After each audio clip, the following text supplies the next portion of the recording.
Hi everybody, and welcome to CS350.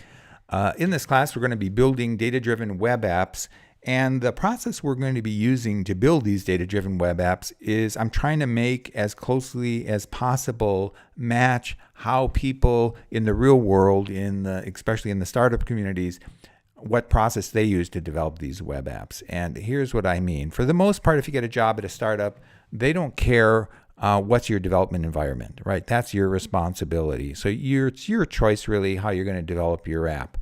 And then from there, once you develop some code or write some code, you're going to push that code to a repository, in this case, a GitLab repository.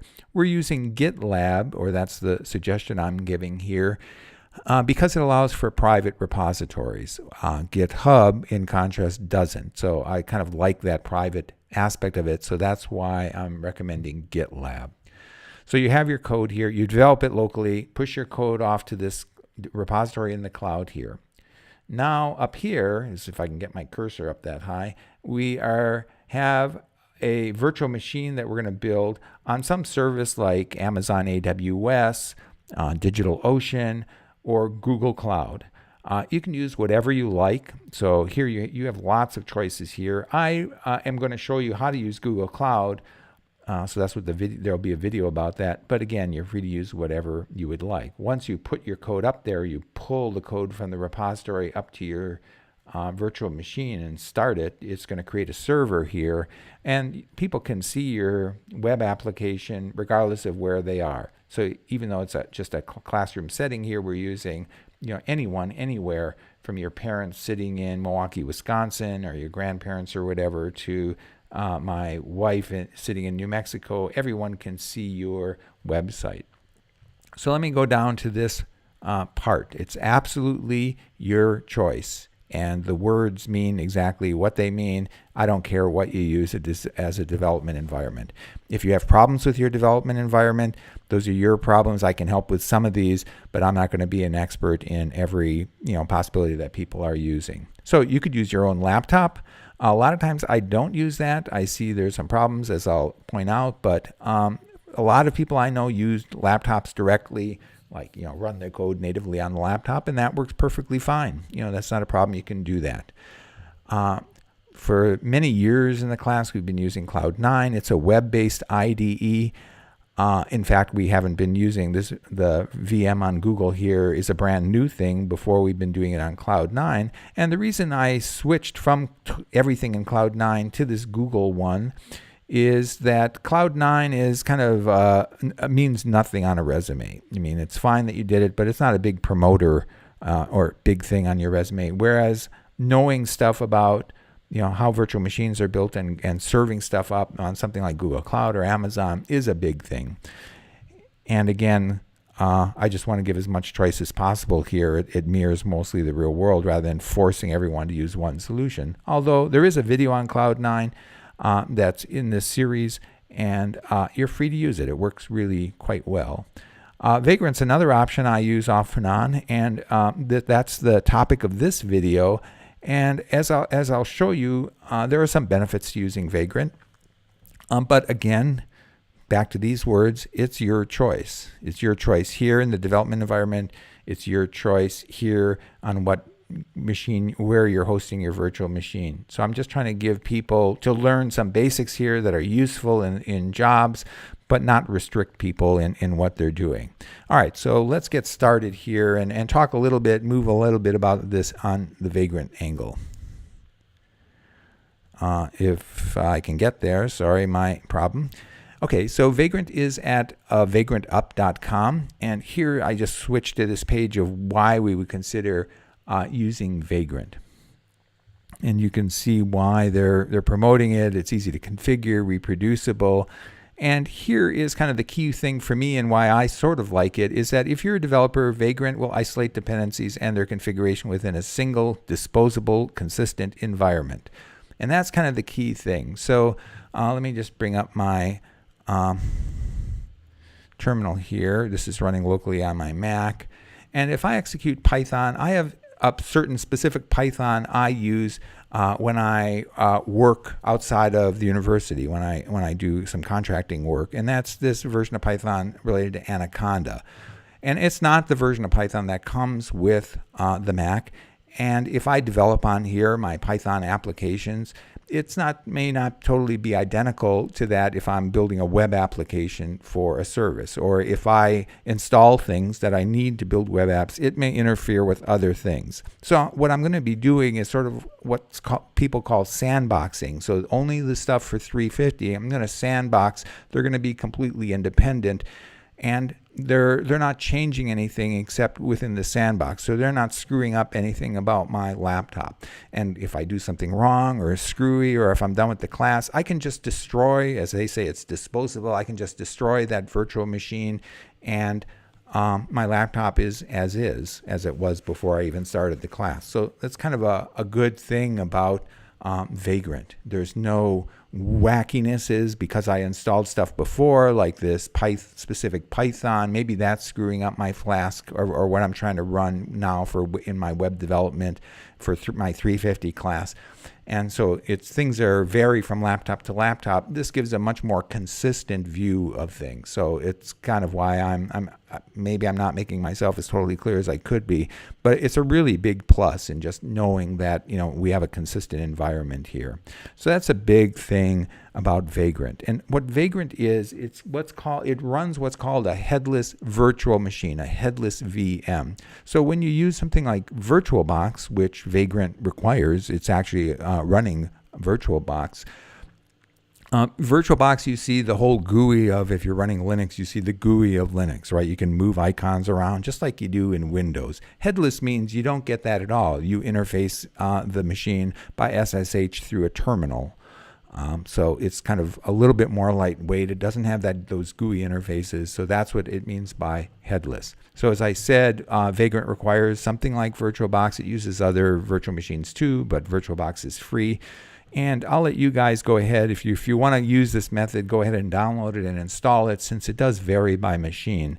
But I just wanted to point out kind of first the benefits of Vagrant. Okay, so let me kind of get started here in using it and just show you how. Let me get out of Python here. So I'm out of Python. And so again, this terminal is on my Mac. And let me just make a directory here. CS350. That'll be all. I'm going to create a virtual machine for my work in 350. So I'm changing that. And now I'm going to what's called initialize, or just kind of create what kind of virtual machine I want. And that's Vagrant. If I can init. And I'm going to create, let's see, in Ubuntu, there's various types of virtual machines I can make. I can make a Debian, Red Hat. But in this case, I'm going to do Ubuntu. And the release I want is kind of the latest. I think that's how you spell Yakety. The latest release is called Yakety Yak. I want the 64-bit version. Okay, and it says a Vagrant file has been placed in this directory. Now I'm going to go ahead and edit. I want to make one change to that Vagrant file. And let me go ahead and do that. Bring up my editor, find my Vagrant machine here. Okay, and this is the config file for to build that Vagrant machine. See, it says Ubuntu Yakety 64. I could change that if I change my mind. But let me find the part I really want, which is here we go. And I want, since I'm hosting a website, I want to just change this port. So I want to forward the port from the virtual machine to my laptop. And I'm going to change that to guest 8080. That's the only change I'm going to make. It's going to create a virtual machine with 1 gig of memory. Later on, once we move to Cassandra, we might, and if we're using this approach, we'd probably want to increase that to at least 2. But for everything except that, for this class, this 1 will be sufficient. So I saved it now. And now to create that virtual machine, or to start it, if I've halted it, I just say Vagrant up. And what happens here for you the first time, it'll take quite a while because it's going to download the image of this machine. For me, I've already downloaded it. I've already created a virtual machine with Ubuntu Yakety, so it goes much faster this time. So again, the command was vagrant up. And this does take a bit of time.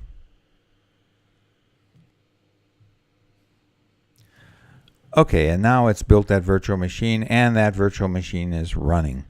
Let me point out one other thing about the Vagrant file, that config file, before going on, and that is I could, in this Vagrant file, the configuration file, include pretty much everything that I'm setting up here via the terminal.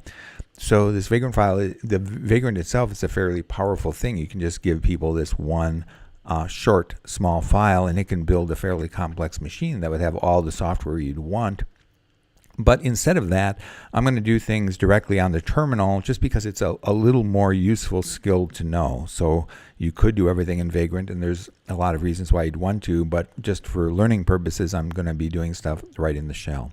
All right, so we did a Vagrant up, and that created a virtual machine and also started it. And now I can SSH into it. So I can go Vagrant SSH. And now I'm in that machine, and I can do an ls. There's nothing in it, but I can do whatever else. I can do top, let's say, and see how things are running. All right, so let me, to exit out of the virtual machine, I just say exit. That takes me out of the machine.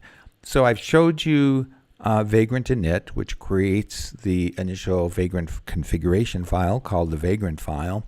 I've showed you Vagrant up, which if it hasn't been started yet or hasn't been created yet, will create a virtual machine and then start it.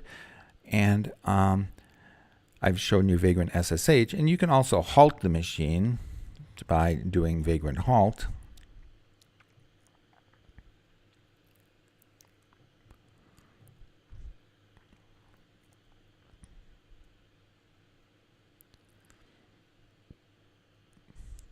And I like that it says it's trying to do a graceful shutdown of the virtual machine.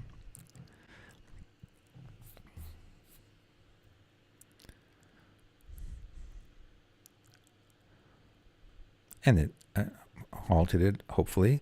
And you can one other command I want to show, let me just switch to another directory where I have another virtual machine, is I can destroy that machine, and that's Vagrant destroy.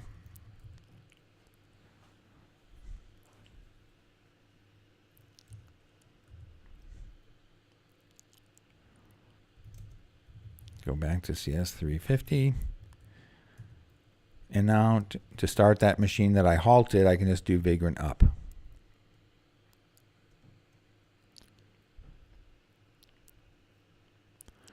That time it didn't need it to build anything. It was already built, so it just brings the machine, turns the machine on basically. Takes a little longer than usual.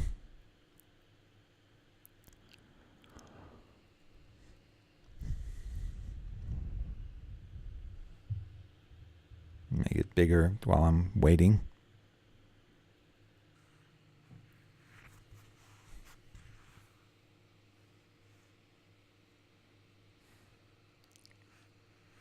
All right, and now let me SSH into that machine one more time. All right, and when I did ls before, there was nothing there. Now there's a special file, and this is kind of a cool thing about Vagrant, or a special directory rather. And so if I change directory to Vagrant and do ls here, it's what's in this directory I was in when I started Vagrant. And let me just open up a new, sorry, I didn't want to, let me go here. There we go. And so now I'm on the Mac again. If I do an ls there, I see that Vagrant file and that log file, and when I did a ls here on the running in the virtual machine, I get that same thing. So there's a shared folder between my laptop, my native laptop, and this virtual machine. So I can put files, copy files there, drag and drop files, or do whatever I want, and they automatically show up on the virtual machine. So that's a really big plus. So I have something here. So let me just echo something like echo hi in hi.txt. So I'll create a new file on the Ubuntu side, on the virtual machine side. So you see I have that hi.txt. And here now on the Mac side, I can, let me do that ls again. And now I have hi.txt. I can just see what's in it. And that's not very interesting. It's hi there. Right, so I can put whatever I want there. So that's really cool. So it's that /vagrant. So let me show you how I'd use that. So I can use whatever editor I want now. My favorite development editor. So it can be whatever you like. So if you're a really big Vim fan, you don't even need the share folder. You can go directly in it. I don't really like Vim or Vi. And my friends don't like it either. In the startup world, I use it when I have to. There are certain occasions where it's just easier to use it than any other method. But for the most part, I use my favorite editor is Sublime. A lot of people also like Atom, but I'm a big fan of Sublime. You can get it for free. If you get it for free, you get a little pop-up advertisement saying please contribute, but in no way inhibits or limits or what you can do. And some people, for some reason, even though they're getting this for absolutely free, really hate that pop-up. They just despise it in some way, and then they switch to Atom, ATOM. That's another editor that people use. I find it slower than Sublime, so I'm keen on Sublime. And I liked it so much I just paid for it and got rid of that pop-up. It wasn't all that much money, and why not support this developer? But anyway, okay, so let's say, whoops, let me create a new file here. Let me see if I can get it a little bigger. That's not the way to go for bigness in Sublime, I guess. Oh, no, it was. Just was slow. Just to make it obscenely readable. Let's say I'm doing a Python print hi there world. I guess that's the most common one. And let's do some math like 2 plus, 42 to the 42 squared. All right. So I'm doing this on the Mac side. So this is editor running on the Mac. And now I'm going to save it to that shared folder. So on the Mac, that folder is CS350. If you've been following along, that's the one I've created. And I don't want it to be called that. I want it to be called first.py. It kind of does that nice color coding I sort of like. Okay, so I have that now on the Mac side. And here I am in the Vagrant machine, and you see that first.py appears there. And I can run this by, let's go Python 3. I'll explain Python in a second here. Let me just try Python. So it doesn't find Python. There is Python 3 installed in this Ubuntu Yakety Yak, but not Python. If I wanted, it tells me how to do it, sudo apt install, and then I'd say Python minimal. But if I'm keen on Python 3, I can use it. So I'll kind of do these in parallel. It doesn't matter to me what you use. You can use Python 3, Python 2.7. The jury's out on kind of what's which way is the way to go. But let's stick with Python 3 for now. So I can say Python 3, and I already forgot it was first.py. So I'm going to run that first.py file, and it says, hi there, world 1766. I don't know if that's right for 1766, but I can go 42 squared 1764. Yeah, so that looks good. So I can type Python 3 directly, get a little editor to figure things out. So I'm good. Let's say I do want to install Python 2.7, so I can go sudo apt get install Python.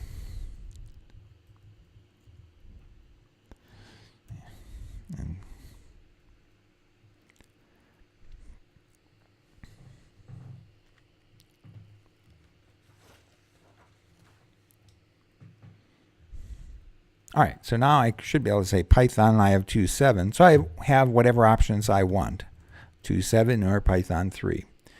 All right, so I need a few other things. I need to install, this is for later. There's a later video talking about how to get a web server running using Python.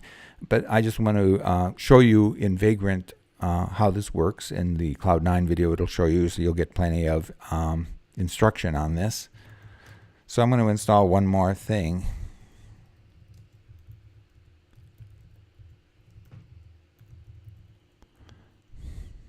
So I'm installing, I did sudo apt-get install Python setup tools, and I'm installing those.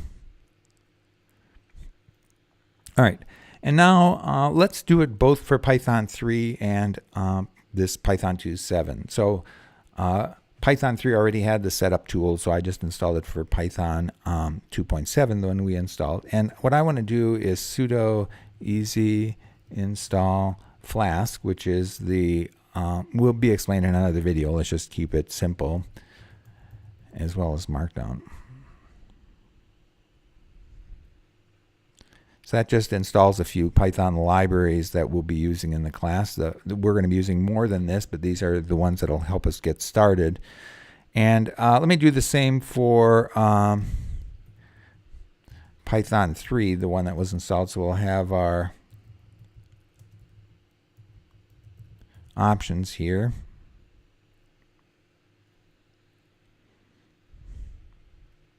All right, so sweet. So now we have those things we need, the basic libraries we need to create a Python web server.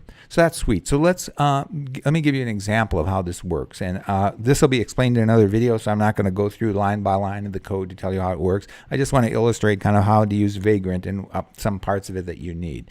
So let me go ahead and do that. Whoa, Jude. I'm going to make this smaller. I'm assuming people can read it.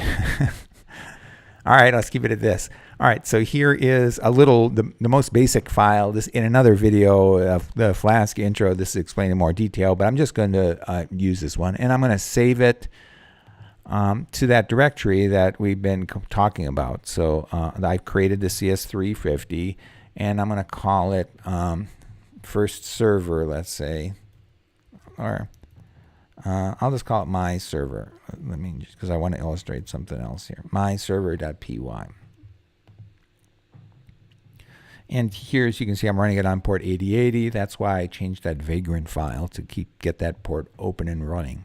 All right. So remember, I'm doing this work on directly on my Map laptop, but because of that shared folder, it's also available. This file I just created is also available on the virtual machine, on the Vagrant virtual machine. So let me go back to that.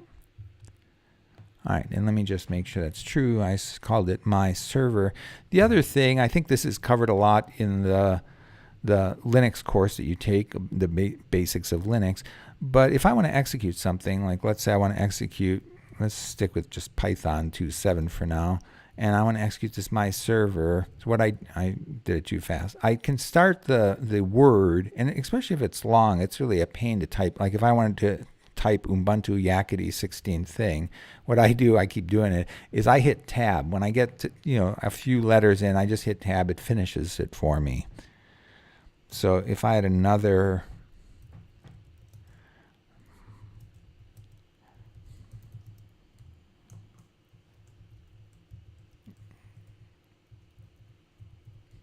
all right, so now I have two files that start with hi. One is just hi.txt and one hi there. This is sweet.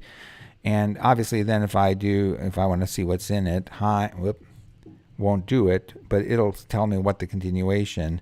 And once I get to I hit tab and it'll finish it for me. All right, so anyway, I don't know how I got off that topic. So let me serve it. Python, I'll start with 2.7, my server pipe. All right, cool. So now we have a server running. It doesn't do much, but heck, we have it running. It's kind of cool. And I'm going to copy this address. So remember, this is running on the virtual machine. I'm going to go to my browser, which is running on my Mac, and that's why we're sharing this port. And it says, welcome to my first server. So that's cool. And that's how you go about developing. So you'll be developing stuff, getting the server running on your virtual machine, getting a display with nice graphics and everything instead of welcome to my first server. But hey, it's a start. And let me edit that file. So that's on Sublime. Instead of welcome to my first server, let me do actually something more. I can make it big. I can make a header here and use a little HTML knowledge. Okay, and one thing is, I just saved that file. And one thing to note, if I go here, I don't have to stop and restart. Sorry, it's my son texting me. I don't have to start and stop and restart the server, it automatically detects that I changed the file and reloads it. So you don't need to keep stopping and starting. If you make a change and save it, the server automatically changes. So that's cool. And that's created by this debug is true. If I didn't have that, it wouldn't do that service. But debug true means every time I make a change to the file and save it, the server will restart. Sweet. All right, now if I change this or refresh it, I get that header too. So that in a nutshell is what Vagrant, how Vagrant works. Again, you can use it, you can not use it. It's totally up to you, but I find Vagrant kind of a useful tool to use. So I hope this video was helpful. See you in the next video.